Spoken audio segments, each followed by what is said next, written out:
হলে, বেঁচে থাকতে হলেই ঘুষ খাইতে হবে, 2 নাম্বার করে টাকা কামাইতে হবে, তা নাহলে বাঁচার কোনো উপায় নাই। আজকে বাস্তবতাটা হয়ে গেছে দেশের এই অবস্থা। এই অবস্থা থেকে পরিত্রাণ না পাইলে এটা তো খারাপ দোজক আমাদের জন্য। এই অবস্থার জন্য একটা কালচারাল, মানসিকভাবে আজকে কালচারালভাবে রেভলিউশন দরকার, নিজেদের মধ্যে পরিবর্তন আনা দরকার, সবার, প্রতিটা মানুষের মধ্যেই। কাজে ভালোটাকে আমরা ভালো বলি, খারাপটাকে খারাপ বলি, যেটা খারাপ সেটা সংস্পর্শ থেকে দূরে থাকি, এবং খারাপ কিছু করে প্রতিষ্ঠা পেয়ে সেই প্রতিষ্ঠার কোনো লাভ নাই।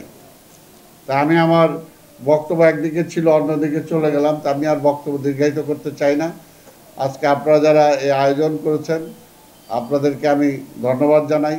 নিজেরাও সেইভাবে নিজেদেরকে গড়ে তোলার জন্য চেষ্টা করবেন, এবং অবশ্যই আমরা চাই যে একটা রাষ্ট্রীয় সঠিক একটা ব্যবস্থাপনার মধ্য দিয়ে রাষ্ট্রটা সামনের দিকে এগিয়ে যাক। দেশ স্বাধীন করেছে আমরা অনেকগুলো বছর পার হয়ে গেছে, এর মধ্যে দেশটাকে আমরা সামনের দিকে নিয়ে যেতে পারি নাই। কেন পারি নাই সেটা আমাদের অতীত থেকে শিক্ষা যদি নেই, শেখ মুজিব থেকে যদি হাসিনা শিক্ষা নিত যে শেখ মুজিবের পরিণতিটা সেরকম কেন হলো, তাহলে শেখ হাসিনার এই পরিণতি হইতো না।